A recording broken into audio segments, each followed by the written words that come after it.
ولا تحسبن الله غافلا عما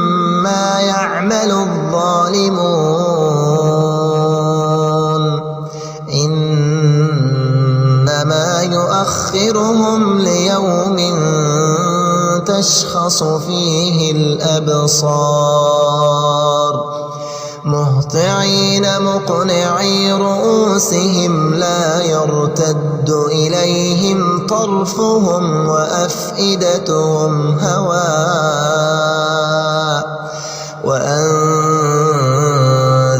الناس يوم يأتيهم العذاب فيقول الذين ظلموا ربنا أخرنا إلى أجل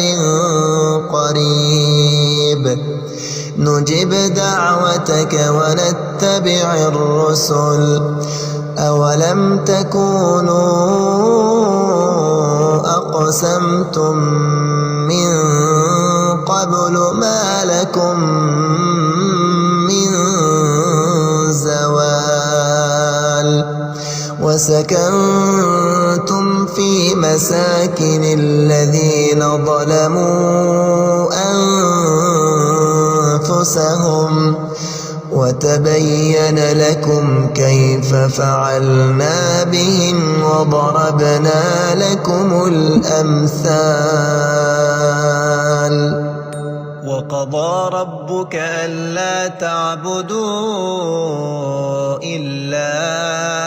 إياه وبالوالدين إحسانا إما يبلغن عندك الكبر أحدهما أو كلاهما فلا تقل لهما أف ولا تنهرهما وقل لهما قولا كريما واخفض لهما جناح الذل من الرحمة وقل رب ارحمهما كما ربياني صغيرا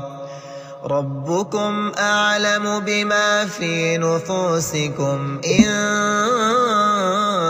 تكونوا صالحين فإنه كان للأوابين غفورا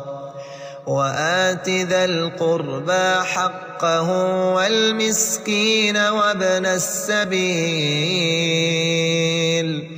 ولا تبذر تبذيرا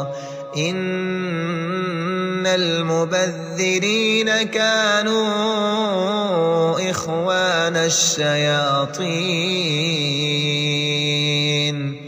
وكان الشيطان لربه كفورا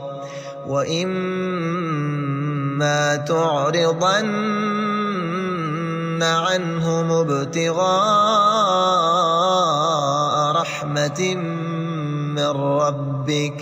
رحمة